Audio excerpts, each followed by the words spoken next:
კანვასის ტრენინგებზე თუ ყოფილიყარ? ეგ რა არის მითხარი. ჩვენ მსახიობები სცენიდან უნდა ვლაპარაკობთ და ქუჩაში არაფერი გვესაქმებაო. რას ვფიქრობ? სოლიდარული თუ არ ხარ შენს პირველ რიგში მაყურებელთან, ისიც ვერ იქნება შენს მიმართ სოლიდარული. იდეალები რასაც შენ ლაპარაკობ თეატრში. აგე? აი აგე რა არის რა ქუჩაში. ეთქო შენს კოლეგებს, რომლებიც თქვა, ან არა პროტესტებენ, ან პირიქით ღიად უჭერენ ხარს ამ ყველაფერს რაც ხდება. არ უნდა მივცეთ უფლება ვიღაცები დავტოვოთ. მარტო კაცად. და უნდა დავდგეთ გვერდით, რომ მართლა ყველას ხო ვერ დაგვიჭერენ, რა? მართლა ყველას ხო ვერ. მე მგონი ამ გზით მიდიან. აი ყველას დაგაჯარიმებენ 5000. არ ეყოფა რესურსი. თუ დაგაჯარიმებენ, აპირებ გადახტავს. თუ დამაჯარიმებენ, მე ვილაპარაკოთ. კაი, და წახან თქვი რომ აუცილებლად გავიმარჯვებთ და რა გაძლევს ამის იმას. ჯერჯერობით ესენი არაფერზე უკან დახევას არ აპირებ როგორც ხედავ. აი რამაძლევს მაგის იმეც და აი მე რომ გავხდები პრობლემა სისტემისთვის. ძალიან სასაცილო.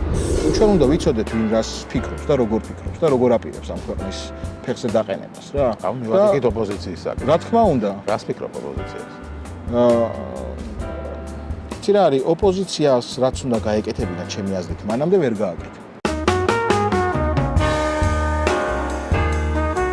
მოგესალმებით. მე ვარ ჟურნალისტი ბერატ მეტრეველი და ეთერშია გადაცემა პოლიტქალაქი. ქვეყანაში უკვე თითქმის 2 თვეა პროტესტია. ეს პროტესტი დაიწყო 28 ნოემბერს, მას მერე რაც პრემიერ-მინისტრი გამოვიდა და განაცხადა, რომ საქართველო აჩერებს მოლაპარაკებებს ევროკავშირთან. ამის მერე ყოველ დღე იკეტება რუსთაველის გამზირი. რუსთაველზე ხან ძალიან ბევრი ხალხია, ხან შედარებით ცოტა, მაგრამ ყოველთვის არის იმდენი, რომ რუსთაველის გამზირი გადაიკეტოს და პროტესტი არ ჩერდება. ზოგს ეგონდა, რომ ახალი წლის დღეები იქნებოდა ის მიზეზი, რის გამოც პროტესტი შეწყდებოდა, მაგრამ ახალი წლის დღეებაც ვერ გააჩერა ქვეყანაში პროტესტი. ამ პროტესტში ჩართულია საზოგადოების ყველა ფენა, მათ შორის საჯარო სექტორის წარმომადგენლები, მსახიობები ასეთი დოზით აქამდე პროტესტში ჩართული მე პირადად არ მახსოვს. თქვენ ნახეთ, რომ თეატრები არის გაფიცული.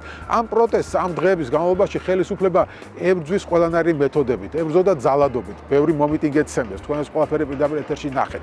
ბევრი დაიჭირეს, 500-მდე ადამიანი იყო დაჭერილი, ბევრი დღემდე ციხეშია და მათ საკმაოდ მძიმე ბრალდებები აქვთ. ერთ-ერთი მათგანი არის მსახიობი ანდრო ჭიჭინაძე, რომელსაც სოლიდარობას თითქმის მთელი თეატრალური სამყარო უცხადებს. მისი თეატრი, ახალი თეატრი გაფიცულია, დაიწყეს ახალი მანიფესტი, ისინი გავიდნენ რეგიონებში და იქ აპირებენ პროტესტის ახალი ტალღის აგორებას. დღეს ჩვენი გადაცემის სტუმარი სწორედ მსახიობი იქნება, ისეთი მსახიობი, რომელიც წინა ხაზზე დგას ამ პროტესტის. ჩვენი გადაცემის სტუმარია ბაჩო ქაჯაია.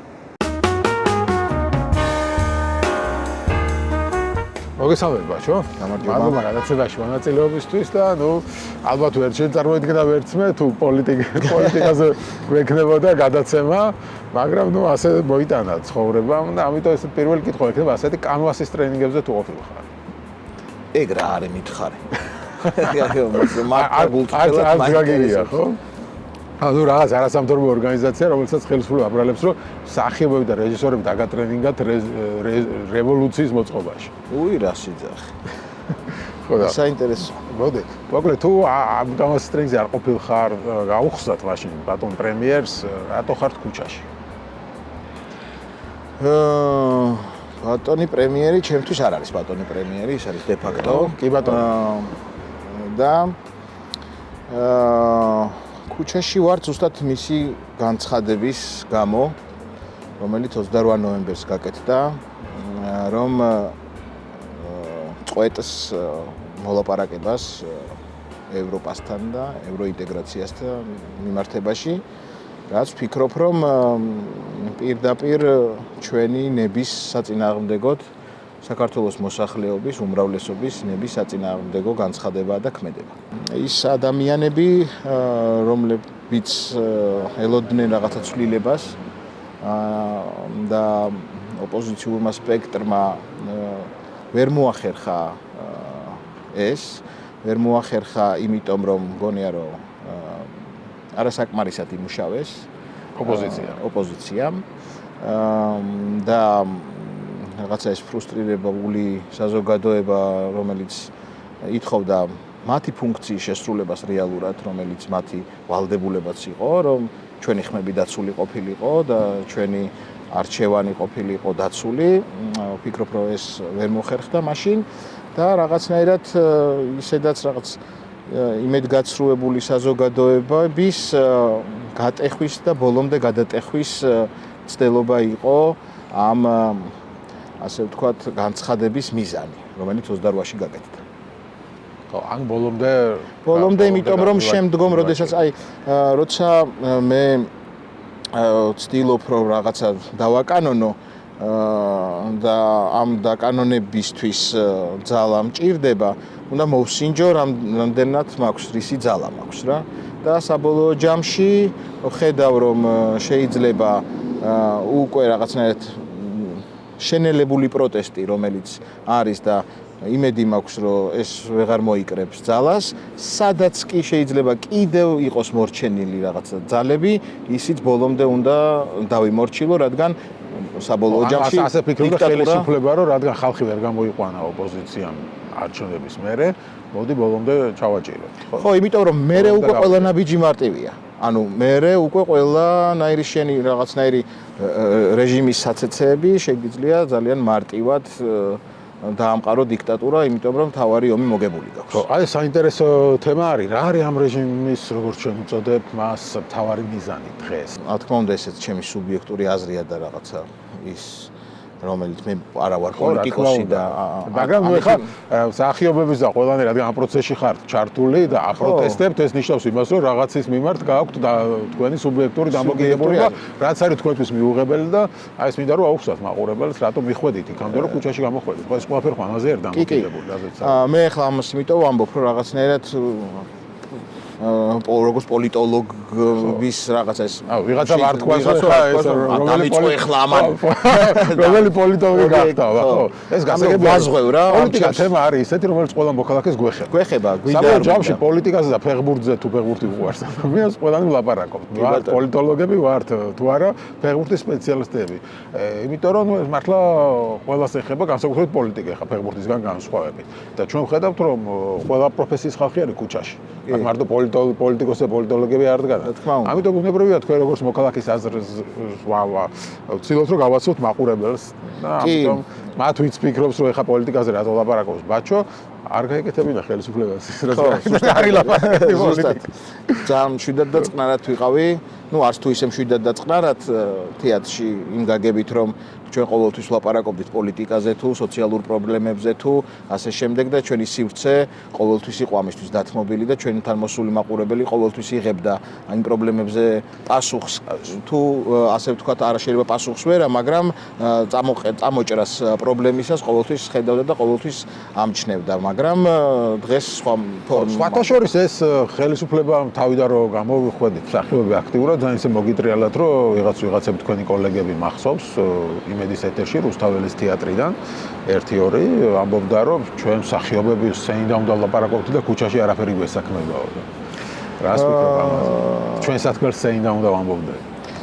ხო, აი ჩვენმა მეგობარმა თანამოაზრემ ძალიან სწორად და კარგად თქვა და ზუსტად ეგ შეგრძნება მქონდა და მეც ერთ-ერთ პირველ ჩვენს რაღაცა მცდელობებზე ზუსტად ეგ ვთქვი რომ ის ხალხი რომელიც ჩვენი მაყურებელია დგას ქუჩაში და პირდაპირ ჩვენი მოვალეობაა ჩვენს მაყურებელთან ერთად ყოფნა და ჩვენ უნდა დავდგეთ მათ გვერდით იმიტომ რომ ისინი თუ მოდიან ჩვენთან თეატრში როდესაც ისინი აღარ მოდიან თეატრში და არიან ქუჩაში და ასე ვთქვათ აპროტესტებენ და იმ იდეალებზე იბრძვიან რომელსაც შენ თეატრში საუბრობ და სცენიდან ესაუბრები მაშინ ან შენ იტყუები რომ იმათთან ერთად არ ახარ და იმ სცენაზეც იტყუები ან როცა სჭირდება ამ იდეალებს ბრძოლა ამ ფორმით ამ ხერხით მშვიდობიანად წყნარად და პროტესტის გამოხატვის თავისუფლების ნებით შენც უნდა იყო მასთან ერთად. ყოველ შემთხვევაში მე ასე ვფიქრობ რომ ეს რაღაცა სოლიდარობა რომელიც გვჭირდება ყველას ჩვენ, ყველა პროფესიის წარმომადგენლებს და არის ეს სოლიდარობა, ასევე სოლიდარული თუ არ ხარ შენს პირველ რიგში მაყურებელთან, ისიც ვერ იქნება შენს მიმართ სოლიდარული. ასე რომ ეს ძალიან ბუნებრივად მოხდა, ეს ვერავინ ვერ დაგეგმავდა ამას ასე. ხო და შეიძლება დგება მომენტი როცა უკვე სცენა არ არის საკმარისი და უფრო დიდ სცენაზე ანუ ქუჩაში უნდა გამოხვიდეთ. ნამდვილად ასე. მეანი ეს მომენტია. დაუბრუნდეთ იმ კითხვას, პოლიტოლოგიურ კითხვას. რა რისკენ ისრავს ეს ხელისუფლება? რომელ ვარიანტს ეთანხმები? ანუ რუსეთისკენ უნდა წასვლა, თუ უბრალოდ ხელისუფლების შენარჩუნება უნდა სამუდამოდ და როგორც თქვი დიქტატურის ამყარებას ცდილობს ამ მეთოდებით. არის ეს ერთმანეთს არ გამორიცხავს. შეიძლება ეს ვარიანტი ორივე შეიძლება ერთად. რაც შეეხება წაყვანას, მე ვფიქრობ, რომ ჩვენ წასულები ვართ და ეხა იქიდან უნდა გამოვიდეთ. და არა მივდივართ რა. იმიტომ რომ ეს მეთოდები, რომელსაც ჩვენ ახლა ვხედავთ, ამ ბრძოლის მეთოდებს, ძალიან ბევრ დიქტატურულ და მით უმეტეს რაღაცა ჩვენს ჩრდილოეთის ერთმორწმუნე ასე ვთქვათ, სახელმწიფოს მეთოდებს ძალიან გავს კი არა პირდაპირ ერთ-ერთშია.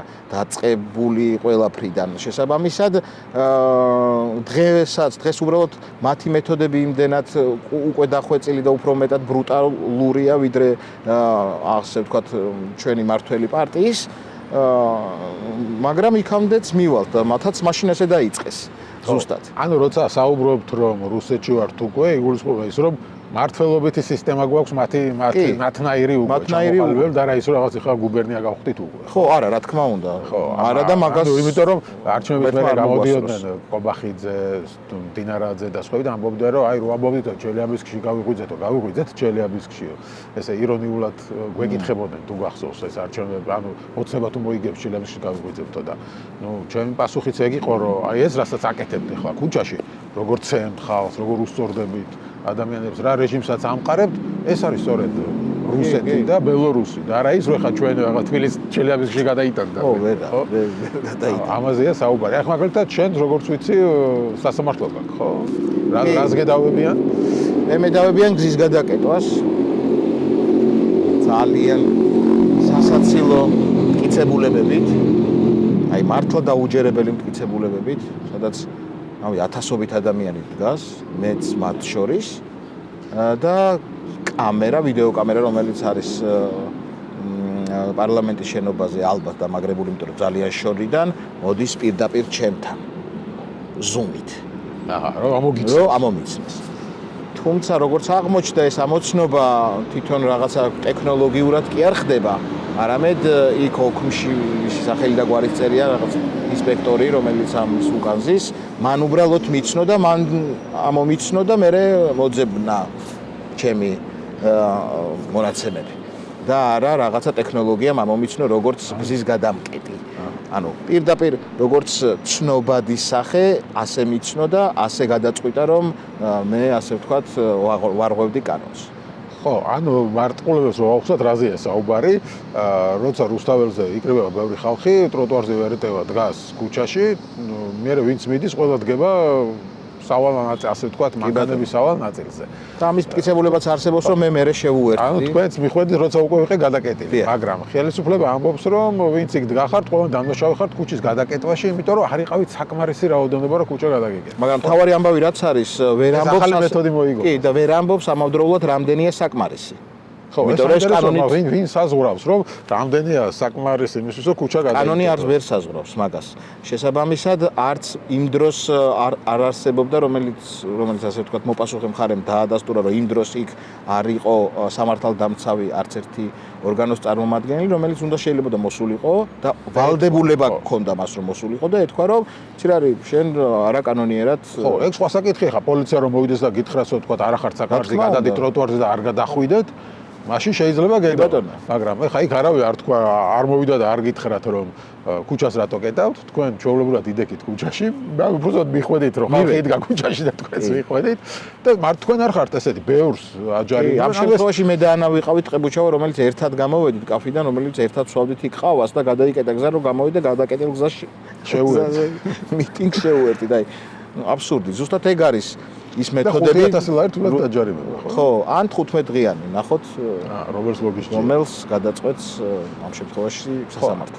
ანუ ეს რაღაც ახალი მეთოდი მოიგონეს. ხო, როგორც ხო, აქამდე თუ იყო უფრო რაღაც ბრუტალური მეთოდები ცემა და ასე შემდეგ დაპირისპირება სპეცრაზმთან და მერე ხალხის ცემა, ეხლა წავიდნენ ამ გზით, რომ მოდი დავაჯარიმოთ 500 ლარით, ერთხელ გადაიხდეს მაგალითად რაღაც მსახიობი იქნება თუ ვიღაც საშუალო კლასის წარმომადგენელი 500 ლარს, მეორეჯერ არ მოუნდება ქუჩაში გამოსვლა. ეს არის ხო ალბათ მიზანი? კი, მიზანი ალბათ ეგ არის. ალბათ ეგ არის და ხო, იმიტომ რომ ის მეთოდები, რომლებიც მანამდე გამოიყენეს, აშკარად არ იმუშავა და ეს ნახეს. შემდეგ ალბათ იმსჯელეს, რომ რა ვქნათ, ახლა ვთქვათ ესე ხელდაკრეფილები ხო არ ვისხდებით. გავიდა ეს დღესასწაულებით და ეხლა ხო უნდა მასაკნას დაიშალოს ეს ხალხი და რა და ალბათ მანამდეც ფიქრობდნენ, იმიტომ რომ მანამდე მოამზადეს კანონპროექტი, რომელიც ძალიან სწრაფადვე და იმ მეთოდებზე, რომელსაც მაშინ მიმართავდა ხელისუფლება, ცემა ხალხის ათიკის სპეცრაზმელი რო ერთ ადამიანს წაქცეუცემდა ჟურნალისტების ცემა, მსახიობების დაჭერა და ასე შემდეგ. აი ამ მეთოდებს როგორ შეაფასებ რა სიტყვი, საერთოდ რა სახის ხელისუფლება მივიღეთ ამ ყველაფრის მერე. ალბათ რაც თქვი რა, ჩელიამბისკში გავიღვიძეთ არის რა, ეგრო რეალურად ეხლა ფიზიკურად ვერავინ ვერ წაიღეს და ეს ხო რაღაცა ეს ხო სისტემის თვალსაჩინო მაგალითია ხო ეს ხო რაღაცა ტირანიის გამოხატულებაა პირდაპირ. როდესაც შენ ასე ვთქვათ შვიდობიან მომიტინგეს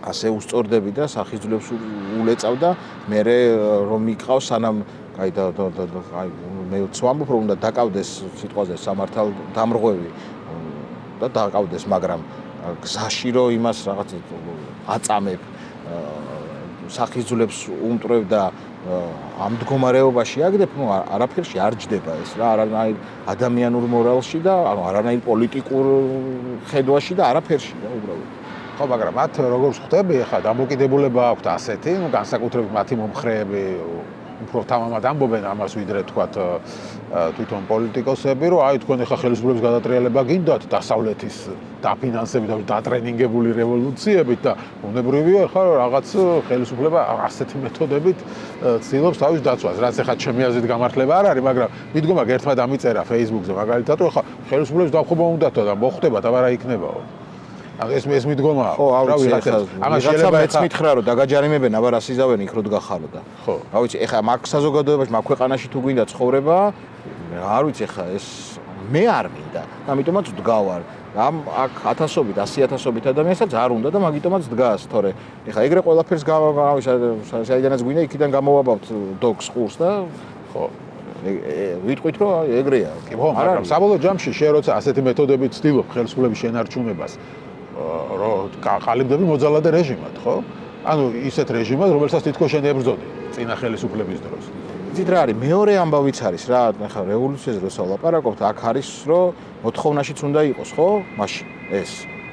ჩვენ ძალიან რაღაცა მობიერი მოთხოვნა არის, ახალი არჩევნებია ეს. ხო.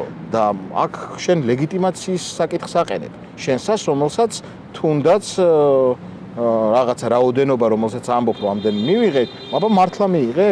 ანუ თუ შენ არჩევნების მერე ამბობ და ისეთ განაცხადს აკეთებ, რომელიც შენი ამომრჩეველიც კი საწკი ჯეროდა იმის, რომ შენ მიდიოდი ევროპისკენ, და ეხლა ამბობ რომ მე არა ვწყვეტ ამას, მოდი აბა თავიდან ვიკითხოთ ეს ამბავი, მაშინ მანამდე გეთქვა. ანუ რევოლუცია მე როგორც მესმის არის ის რომ ვიღაცა უნდა ჩამოაგდო და შევარდეს და რაღაცა და ახლა ამას არავინ არსად შევარდნას არაპირებს და აქ დგას იმ პირველ დღეებში სპეცრაზმი რო არ გამოეყვანათ და მომიტინგეებთან რო არ მოეყვანათ და არ გაიღიზიანებინათ ხო ის რაღაც შეტაკებებიც არ იქნებოდა მე სერიოზულად გონია რომ აი კითხვა მაქვს რა საჭირო იყო თუნდაც პირველ დღეებში სპეცრაზმის გამოყვანა შესაბამისად ანუ ეს ხალხი ამასაც არ გააკეთებდა ის სპეცრაზმი რო არ დაიყენებინათ იქ რა საჭირო იყო სპეცრაზმის დაყენება მე კითხვა მაქვს პირველ რიგში მაგალითად ხელისუფლებისთან ამ ხალხის წინ ანუ გასაღიზიანებლად დააყენეს შესაბამისად მოაწყვეს ეს შეტაკება და მე ამბობენ რომ აი თქვენ რაღაცა იქ ისროლეს თანამშრომელი ამბობს რომ თუნდაც მაქსროლაზე რომელიც ახლა წასულია ამერიკაში ის ამბობს რომ ის ხალხი ვინც იყო პროვოკატორები იყვნენ ვინც ისროდნენ და ეხლა მე არც ის ვიცი და ეს რაღაც უნდა ვიმარჩიელოთ ხო მე ვიცი ჩემი ქმედება როგორია მე ვარ საკუთარ თავზე პასუხისმგებელი მე ჩემს ქმედებაზე ვარ პასუხისმგებელი და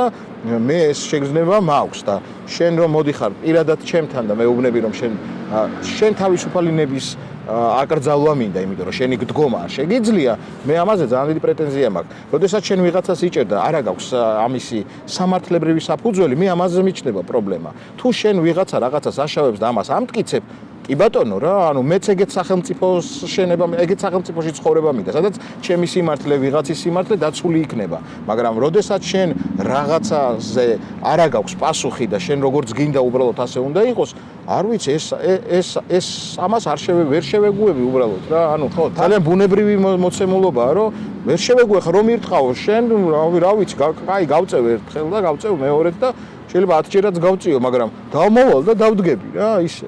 და და ვიტყვი რომ არა რა, ნუ მირთყავ რა. იმიტომ რომ არა ვარ მე ამის ღირსი. მე ვითხოვ, რა ვიცი, გულწრფელად ვითხოვ რომ თავისუფალ ქვეყანაში მაცხოვრე და ვიცხოვროთ ყველამ ერთად. და გავცვალოთ აზრიც, რავი, სიხარულით, ბედნიერებაც და რაღაცა თანაცხოვრებაში ვიყოთ ისეთში, როგორსაც ვითხოვ. შვიდობა გვინდა რეალურად რა.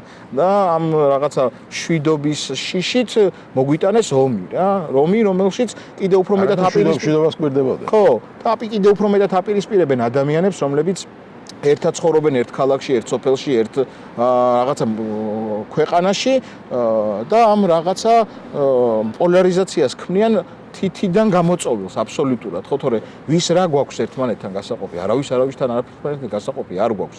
ერთად გვაქვს საშენებელი ეს ქვეყანა რა. და ამას ვითხოვთ, რომ რავი, დავეხმაროთ ერთმანეთს, რომ ვაშენოთ ეს ქვეყანა.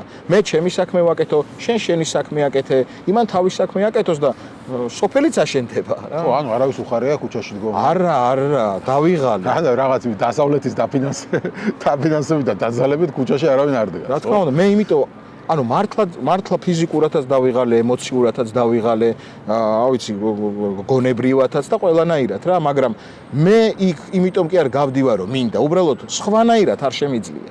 იმიტომ რომ მე ვიცი რომ ეხლა თუ დავიღალე ისე, რომ საერთოდ ვეღარ დავდექი იქ, მე ვეღარც დავიღლები. ანუ იმის საშუალებაც არ მექნება, რომ თუნდაც დავიღალო, ან თუნდაც რაღაცა ვაკეთო. ანუ აბსოლუტურ უმოქმედობაში ვიქნები, აბსოლუტურ და მე არსად წასვლას არ ვაპირებ და არც არავინ არ აპირებს არსად წასვლას და ამ ქვეყნის დატოვებას, იმიტომ რომ მე რაღაცნაირად მე ასე ვუყურებ, რომ მე თუ ამ ქვეყანაში გავჩნდი, ხო, მე შემთხვევითობის საერთოდ არ მჯერა. და თუ მე ამ ქვეყანაში გავჩნდი, რაღაცნაირად სადღაც სამყარომ გადაწყვიტა, რომ მე ჩემი წვლილი და ჩემი წილი პასუხისმგებლობა მაქვს მის შენებაშიც. თუ კი მე შევქმენი ოჯახი, მე ამ ოჯახის მიმართ პასუხისმგებლობა მაქვს. მე შეიძლება არ ვიცი და არ მახსოვს რა მიზნებით და რა, ასე ვთქვათ, როგორ გადაწყვიტა სამყარომ და ღმერთმა, რომ მე აქ მოვსულიყავი, მაგრამ მე იმაშიც დარწმუნებული ვარ, რომ მე ამას ვიმსახურებ ამ ქვეყანაში ცხოვრებას. ვიმსახურებ და ამავდროულად ვალიც მაქვს ჩემი წილი რა. ეს ბევრს არ ესმის, რას ნიშნავს მოქალაქეობა. იყო კარგი მოქალაქე და მე სხვათა შორის აქამდე აი ასეთ მსახიობების, რეჟისორების და ამ ხალხისგან აი ასე გააცნობიერებული თავის მოქალაქეობა აქამდე მხოლოდ კანტაკუნტად რამდენიმე ადამიანისგან თუ მინახავს, ხო, რომლებიც მერეს ზოგი პოლიტიკაში ჩაერთო და ზოგი პარლამენტარის კი გახდა. ძალიან დიდი მნიშვნელობა აქვს რა პერიოდში ცხოვრობ. ხო, ეს ხალხი, აი თქვენი პროფესიის წარმომადგენლები, მე ასე ქუჩაში გაერთიანებულა პოლიტიკაში ჩართული ასე მასობრივად აქამდე არ მინახავს.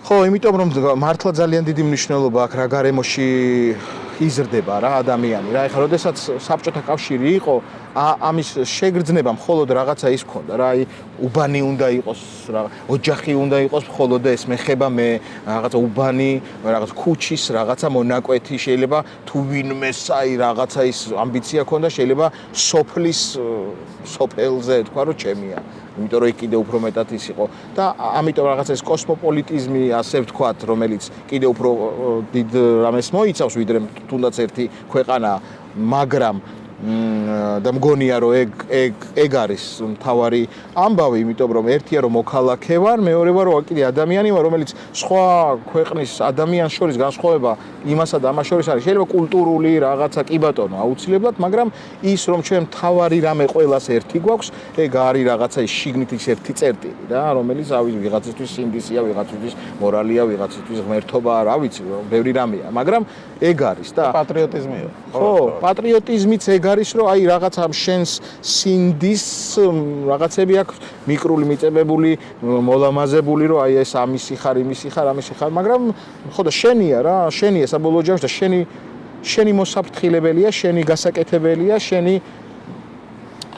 შესათხზველია ეს ყველაფერი რა იმიტომ რომ შესმაგივრად შენ საქმეს არავინ არ გააკეთებს მაგრამ ნუ როგორც ცდილობენ რითიც დავიწყეთ საუბარი ხო ეს აქტიურობა მიაწოდო ხალხს ისინი ქვეყნისთვის კი არ ებრძვიან რაღაც ვიღაცის რაღაც ტრენინგების თუ დაფინანსებით თუ რაღაც რევოლუციის მოსაწყობად არიან ქუჩაში აი ასე ცდილობენ გაშავებას ხო ამ თქვენი მოძრაობის იქნება თუ ასე შემდეგ ნუ ხა იგივე 37-იან წლებში ამ მოვლენებისგან გამომდინარე ბევრმა თავიდან სხვანაირად შეხედა იმ წლებს, ხო რატო ებრძოდა მაშინდელი ხელისუფლება კულტურულ ელიტას, ხო მსახიობებს, რეჟისორებს, ანდრო ახმეტელი იქნება თუ პოეტები იქნებოდა თუ სხვები იქნებოდა, ხო სწორედ იმიტომ რომ სწორედ მათი ეშინოდა ყველაზე მეტად, რომ ასე ეს არ მომხდარიყო, ისინი არ ჩადგომოდნენ ხალხს სათავეში და დღეს აი სწორედ კარგად გამოჩნდა რომ ეს ხალხი ვის წარმოადგენს ეგრეთ წოდებულ კულტურულ ელიტას დგას პირველ რიგში ქუჩაში, რაც ნუ აქამდე კიდევ ერთხელ ვიმეორებ, მე ასე არ დამინახავს და სულ სხვები იდგნენ ხოლმე ქუჩაში ყოველთვის და რაც რაღაც გარდამტეხი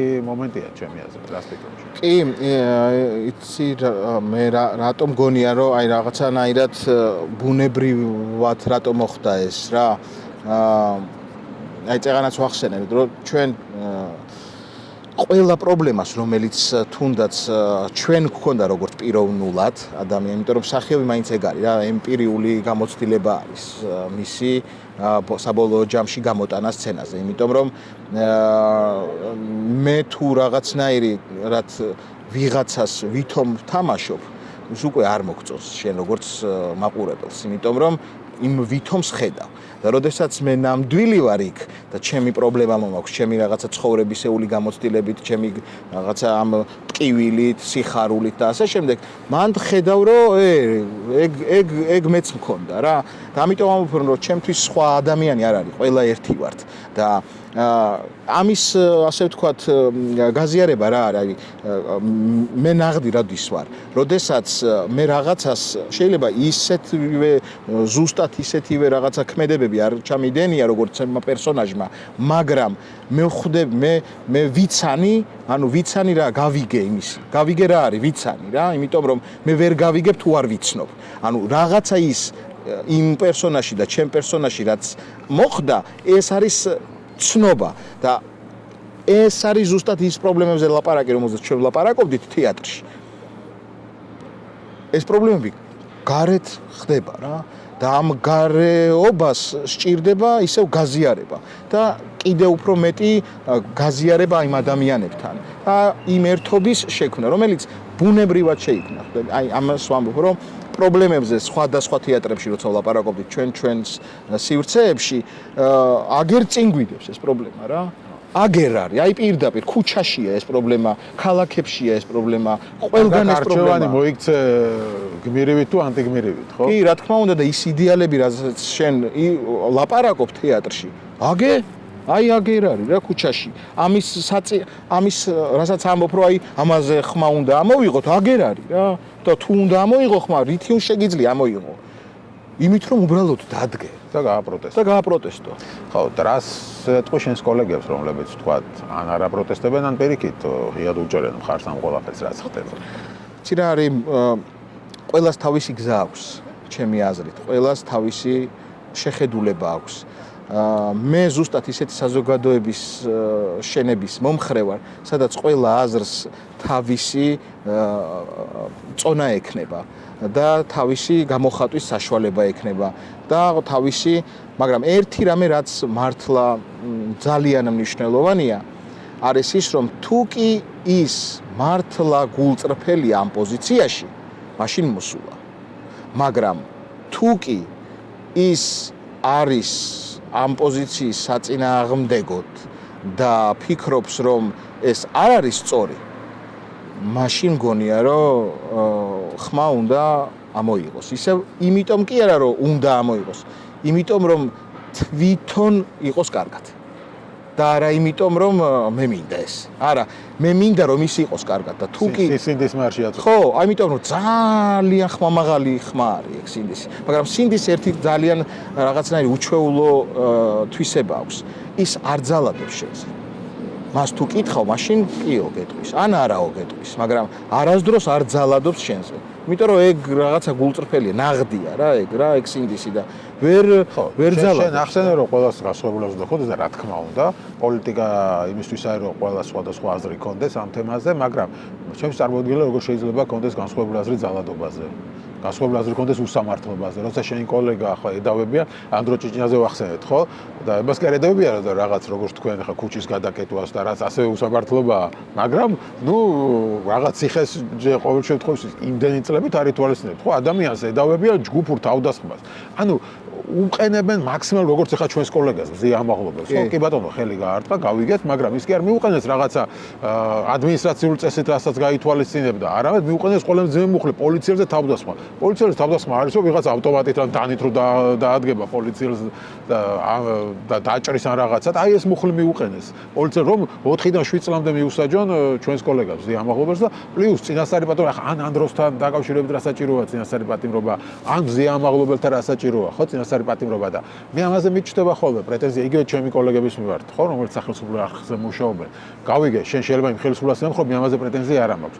შეიძლება ნაკლებად მესმოდეს ასეთ ხელისუფლებას რატო უნდა უჭერდე მხარს, მაგრამ გასაგებია, მაგრამ როგორ შეიძლება შენი კოლეგის მიმართ ასეთ უსამართლობაზე, რომელსაც წინასწარ პატიმრობაში სვამენ როგორც რეციდივის და მოსამართლე ამბობს მზია ამაღლობელზე, რომ განმეორებით დანაშაულს ჩაიდენდაო, რა გამოგეშვაო, ან კიდეც ემდაო პოლიციელს. არ ვიცი ამ დროსთან რითი გამართლეს ეგ მამისი წინასწარი პატიმრობა, მაგრამ აი ასეთ უსამართლობას როცა ხედავ, ძალადობას როცა ხედავ, ხო, როგორ 10 კაცი როგორ ცემს წაქცეულს, შენს კოლეგას ჟურნალისტს მაგალითად კამერის წინ როგორ არტყმევინეს თავი ასფალტზე და იქიდან არავინ არ არის დასჯილი. ხო, და არავინ არ არის დასჯილებულიც კი, ხო? არავინ არ არის დასჯილი, ეს მნიშვნელოვანი მომენტია, იმიტომ რომ ვერ იტყვი ამ შემთხვევაში შეიძლება ვიღაცა თქვას, რომ აი იყო რაღაც რიგითი რიგითი გადაცდომა.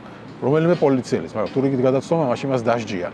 იმ რომ არ სჯიან ამ ხალხს, ეს ნიშნავს, რომ ეს არის სისტემური პრობლემა, სისტემური დავალება, ძალადობის და ასე შემდეგ და ამაზე როგორ შეიძლება განსხვავებული აზრი გქონდეს. ამას რო გითხრა, არა, ჩვენს გმობთ ძალადობას.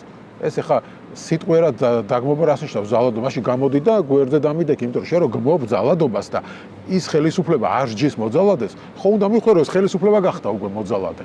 და შენ თუ გულწრფელად გმობ ამ ძალადობას, გულწრფელად გმობ ამ უსამართლობას, რაც ხდება, ხო, ამ დაჭერებით, მაშინ შენ უკვე ამ ხელისუფლებას ხარ დაჭერები, ვეღარ იქნებ.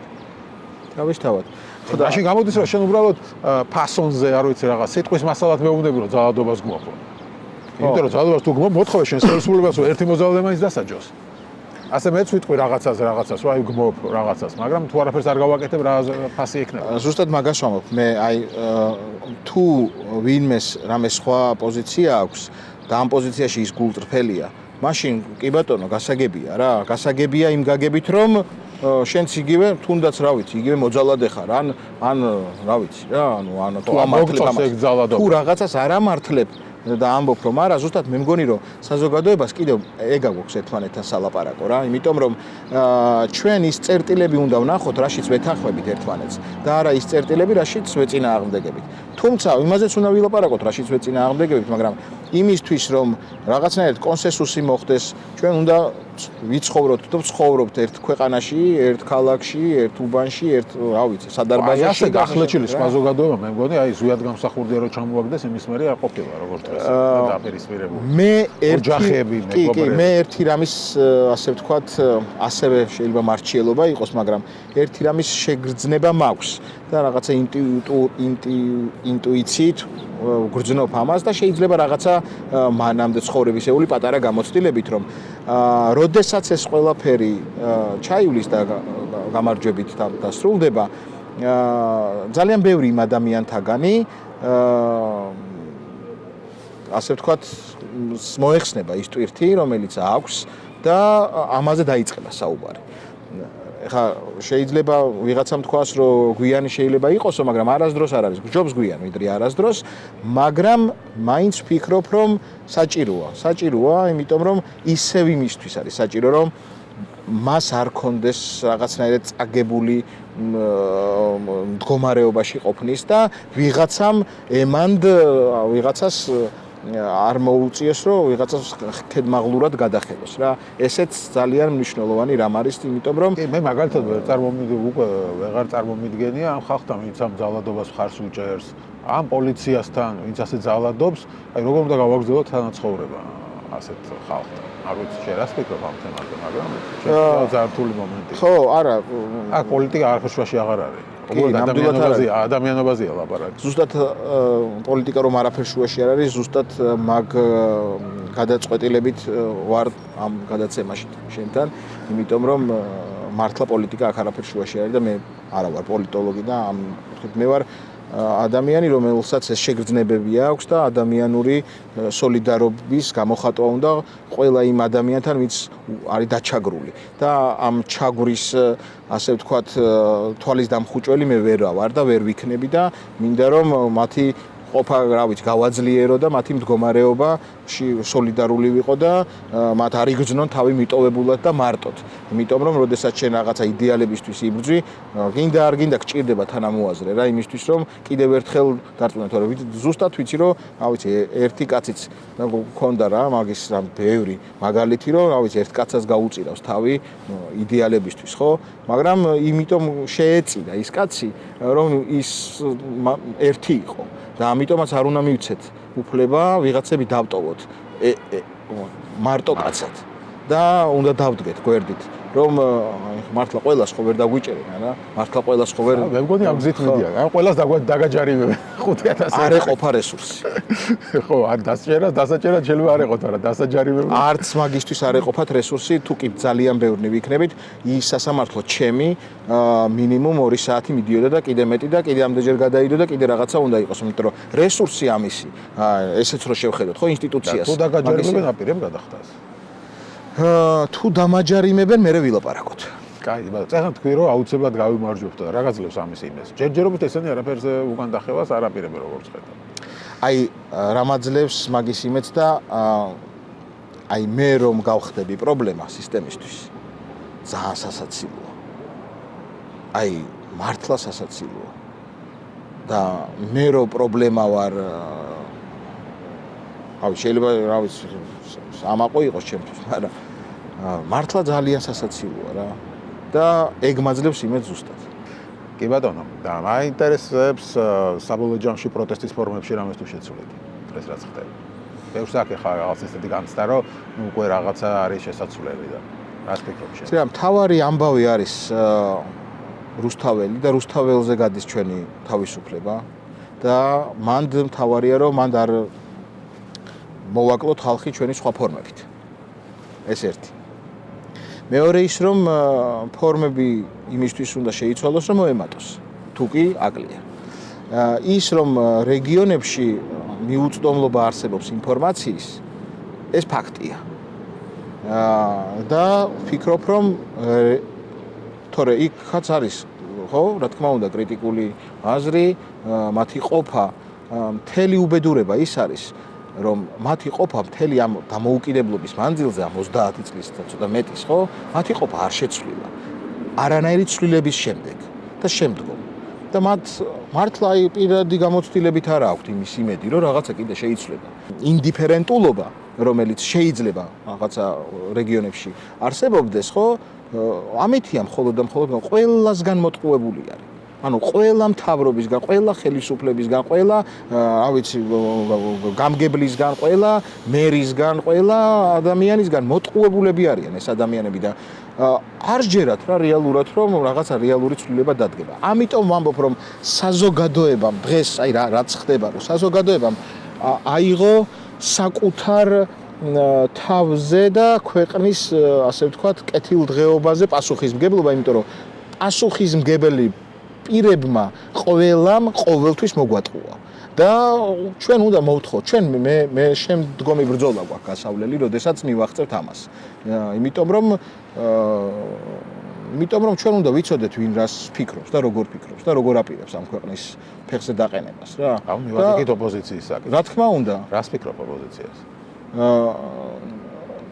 ცირა არის ოპოზიციას რაც უნდა გაეკეთებინა ჩემი აზრით მანამდე ვერ გააკეთა რა და თუნდაც მუშაობა იმისთვის რომ მობილიზება მოეხდინა იმისთვის რომ მაგალითად ქარტია რომელიც იყო ძალიან ისეთი ჩემთვის ძალიან საიმედო და ძალიან რაღაც პოლიტიკურად ყველაზე მე დიდი გამოცდილება პოლიტიკურისაც არ მაქვს და ასე ვთქვათ რომ სამოქალაქეობრივ ცხოვრებისაც რაღაც გააზრებულ ცხოვრებაში შეიძლება რამდენიმე წელიწადი დავთვალოთ მაგრამ ჩემი აზრით ყველაზე რეალური პოლიტიკური ნაბიჯი ვნახე მე ამით თუნდაც ამ ქარტიით რომელიც რაღაცა დღის წესრიგიდან ისე გაქრა რომ თითქოს არც პრეზიდენტის ქარტიაზე ვამბობ ხო სადაც იქ იყო ის პუნქტები რომელზეც ხელი მოეწერა მაგრამ რავი გაქრა და რატო გაქრა ეს?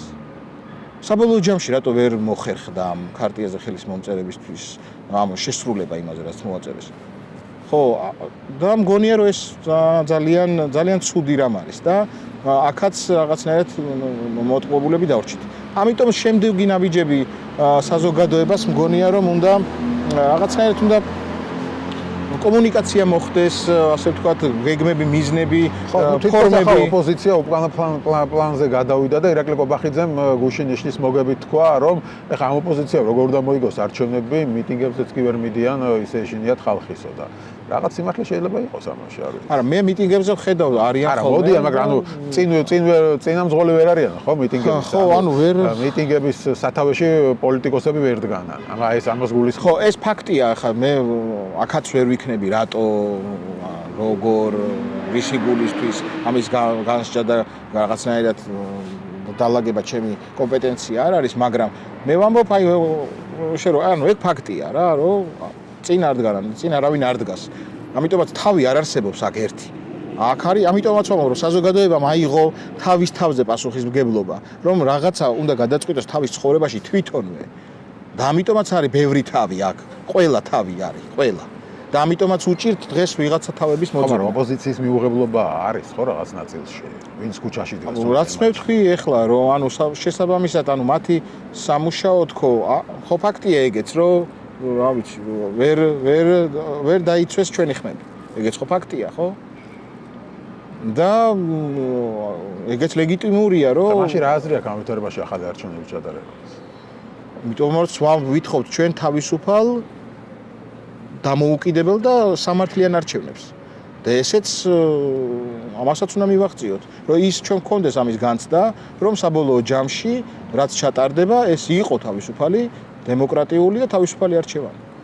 რომ ჩემი ხმა იყოს დაცული. ყველას მაინტერესებს გლობალური ომის პარტიის უფრო გჯერა თუ deep state-ის.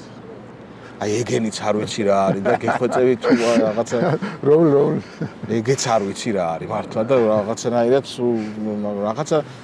რაღაცა არის რომელი რო ვერ შეეხები რო ვერ დაინახა პირდაპირ ეს არის რა პროპაგანდა რომელიც რა ვიცი მე არ მიჭერა ხო არა იმუშავა ხო ომის პროპაგანდამ განსაკუთრებით ალბათ ომის პროპაგანდა ახლა როდესაც რა ვიცი რამდენიმე წლის წინანდელ ომში გამოვლილ ადამიანს კიდევ ომით აშინებ და სად არის ანუ აი მართლა საიდან მოვიდა ეგ ვინ ამბობს რომ აი ვიღაცამ ხო ვიღაც რომ უნდა და არ ომობს რუსეთი როცა მოუნდა ხო იომა და როცა უნდა და ხო გვირტყავდა და როცა უნდა და ხო აკეთებდა მას და ეხლა ვინმე უნდა და ვინმე აჩერებს აი ეგ კითხვა ძალიან ლეგიტიმურია რა ანუ მაგრამ თუ უნდა სად ჩანს ეგ თუ ვიღაცას ეჭორავა ამაზე არ ვიცი მაგაზე ვერ გაგცემ პასუხს მაგრამ თუ უნდა აი 30 კილომეტრში აქ ხო აი რო არის ეს